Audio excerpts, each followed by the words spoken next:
The day I got tired of being a sucker, a true story of a father who struggled. I never imagined that one day my son's wedding would turn into such a nightmare. I was always there, paying for every single thing, every detail, because it was my way of showing my love for my children. But that morning, when I received the message from Daniel saying I couldn't even attend his wedding, everything inside me collapsed. It was as if everything I had done had been thrown in the trash, without even a chance for an explanation. I raised my children alone because their mother decided to leave and never returned. I always tried to be present, to fill her absence, to be both a father and a mother. But on a day that was supposed to be a celebration of unity, I found myself excluded by her manipulation, the same woman who abandoned them when they were children. I didn't want to wage war, I just wanted to be close to them, but out of nowhere, they made me their enemy. When I called it off, it was my way of saying enough was enough. I was tired of being the fool, of humiliating myself to those who didn't deserve it. The anger was greater than anything else in that moment. That wedding wasn't just about Daniel and Julia, it was about everything I'd experienced and missed out on because of this broken family. And I wasn't going to stay silent or let this lie go unnoticed. I remember the silence in the house that day after I hung up the phone. The emptiness was immense. My heart ached, but at the same time, something inside me was awakening. I needed to stop letting myself be swayed by what others wanted me to feel. It was the first time I felt the need to protect myself, not only for my children, but for myself. Daniel was blinded by his mother, and it hurt deeply. Seeing my son reject his father's presence on the most important day of his life was like being punched in the gut. I always wanted the best for him, even when he didn't understand it. And that day, Bia's manipulation became clear to me in a way I could no longer ignore. The worst part wasn't just the party cancellation, it was the feeling of abandonment that came back to me, like an old wound that wouldn't heal. I realized it wasn't just Daniel who was lost in this game of manipulation, it was my entire family that was falling apart, and as much as I wanted to, I couldn't fix everything at that moment. Natan was my safe haven. He was always by my side, even through all this chaos. He spoke truths no one else had the courage to say. He was the only voice that made sense in that chaos, and he showed me that I wasn't alone, that I had someone who truly cared about me, even when everyone else was against it. After that day, I began to realize that my life needed to change. I could no longer be held hostage by lies and manipulation. I needed to stand up and show myself that I was worth more than that. It was painful, but necessary. That decision I made to no longer support the lies was the beginning of my liberation. I began to see myself differently. I realized I didn't need Daniel or Bia's approval to be a real father. I was already a present father, even when they tried to erase it. And that gave me the strength to keep going, even when everything seemed to be falling apart. The truth came out, and it destroyed my son's marriage. It was hard to see, but deep down I knew it was a step toward the truth. I wanted him to open his eyes and see what was happening. But for that to happen, some things had to be broken, even if it hurt everyone. Bia lost her partner, lost control, and this showed me that manipulation has a price. I didn't feel pleasure in her suffering, only in the end of this toxicity. Finally, what was hidden began to surface, and this brought a clarity I hadn't felt in a long time. What hurt me most was realizing that the lies had such a far-reaching impact that they ended up isolating my entire family. I, who had always fought to keep everyone together, saw my efforts go down the drain because of the poison she spread. It was a feeling of failure, but also a reality check. When all seemed lost, I realized my fight wasn't just against Bia or Daniel's lies, but against a cycle of pain and manipulation that I needed to break to protect my children. That's when I made the decision to step away from that chaos, to take care of myself and Natan. Even with all the sadness, I began to feel a strange relief because I was finally saying no to something that was only destroying me. I was setting boundaries, and this gave me strength I didn't even know I had. It was a difficult moment, but also liberating.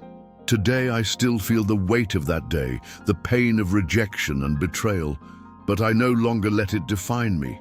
I'm rebuilding my life and my relationship with Natan, and I know that one day Daniel will understand that a father's love can't be bought or nullified by manipulation. I only carry on with hope and courage. After that day, the silence in the house grew even heavier. I would sit for hours, thinking about everything that had happened and how my life had become a bad movie. I never wanted things to get to this point, but I could no longer ignore the manipulations that were destroying us from within. I needed to distance myself so as not to drown in that sea of lies. I started avoiding unnecessary contact, especially with Bia. Every message from her, every call was a bomb waiting to explode. I protected myself because I knew that if I let her, she would pull me back into that vicious cycle of guilt and drama, and I couldn't be held hostage by that anymore. Natan was my biggest support during this phase. He felt everything too, but he knew we had to be strong. Daniel, on the other hand, became increasingly distant. The manipulation had blinded him to the point where he couldn't see the truth. It was sad to see my son become a shadow of his former self, trapped in a lie he himself helped create. I wanted to shout to him that I was there, that I loved him, but I knew that in that moment words weren't enough. Julia, Daniel's wife, eventually found out everything. She was one of the few people who genuinely tried to understand what was happening. When she realized she was caught in the middle of that whirlwind of lies, she decided to walk away. The separation was hard, but necessary. It was the culmination of a story that began with love, but ended up consumed by Bia's manipulation. I felt a mixture of sadness and relief when the wedding ended.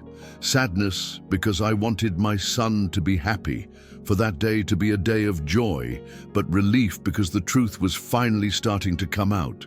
I could no longer pretend everything was okay, that things would work themselves out. It was time to face reality. Sergio, Bia's partner, also left the story. He saw who she really was and didn't want to be involved with that toxicity anymore. This was another sign that the cycle was breaking. I don't hold a grudge against him. I just hope he found peace away from all that mess. After all this, I needed to take care of myself. I was emotionally exhausted, tired of trying to save a family that didn't want to be saved. I started therapy, seeking support outside my suffering bubble. It was a slow and painful process, but essential for me to get back on my feet. Natan was a light on this path. He proved to be more mature than many people I know. Even though he was hurt by his mother, he never stopped being loyal to me. This gave me the strength to carry on, to not give up on being the father he needed, and to try to rebuild the trust Daniel had lost. I learned that no matter how much we love someone, we can't save someone who doesn't want to be saved. I had to accept that Daniel was in control of his own life, even if he was being manipulated. My responsibility was to myself and Natan, so that we could move forward, even if we were apart.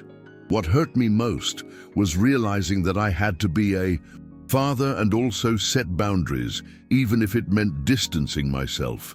That distancing wasn't a lack of love, it was protection, it was care for myself and my mental health. Sometimes love means saying no and protecting yourself. I began to appreciate the little moments with Natan more, the simple dinners, the sincere conversations. This was real. This was my real family, and I needed to take care of them so I wouldn't repeat the same mistakes. It was in this care that I began to find meaning and hope. Bia and Daniel's social isolation showed me what manipulation ultimately leads to: loneliness.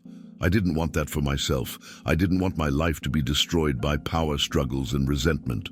So I decided my priority was to build genuine relationships based on respect and truth. I still feel anger, I confess.